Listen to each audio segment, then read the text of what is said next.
It is not only about strategies. And without a story of where we are going, no one will walk with us. So if you don't share the narrative, the story, even though you have strategy, it doesn't inspire people to be with you. So let's think about it. Every major shift in society, whether this is human rights, technology, or public health, it doesn't begin with budget. It begins with beliefs. Someone had to imagine a better future and say it loud. That imaginations, shared through a compelling story, those are what inspire others to act. So before we design policies or design product, we must design narratives that move people. This is why storytelling is not a soft skill. It is now a survival skill. A strong narrative can unite people with different roles, different backgrounds, and different goals around shared purpose. It can help investors to understand long-term values. It helps employees to see why their work matters, and to help communities feel seen and included. And this turned big goals into human missions. And you know, if you look back throughout history, most transformative leaders, all of them were storytellers. All of them storytellers. Barack Obama spoke about hope. It's just one word, hope. Jacinda Ardern of New Zealand. Call it kindness. Be kind. Nelson Mandela invited South Africans to imagine reconciliations that had never existed in their country. Reconciliation. Just one word.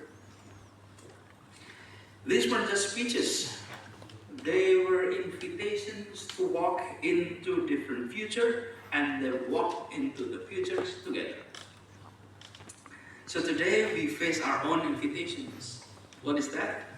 To redesign how we live, how we produce, how we care for one another, and how we care for the earth. That is hard and complicated task indeed.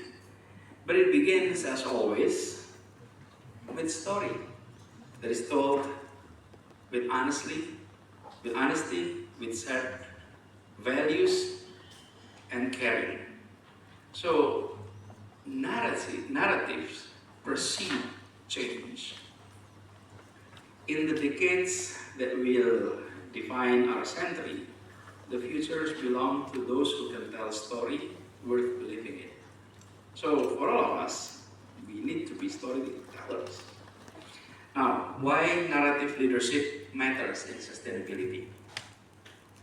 The challenge we face in sustainability are not technical puzzles to be solved by experts alone, but they are human challenges rooted in how we live, how we value, and how we relate to each other, and how we relate to our planet. That means solution must speak more than logic, and they must also speak to the heart, not only to the brain. And this is also meaning that what narrative does, it reaches places that data cannot reach. Let me underline. Data gives you the facts, but it's narratives that give us the meaning.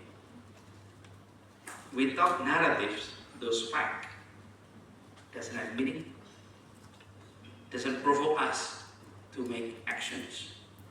We can know the numbers, we can understand the models, and still do nothing about it. And it's nothing new to know the numbers, because information without emotions rarely moves people. It's not the informations that make you move, it's the emotions that makes you move. A well-crafted story transforms translate complexity into clarity, translate complexity into urgency for action. And it helps us to feel what data is trying to say. So, when it comes to the issue of sustainability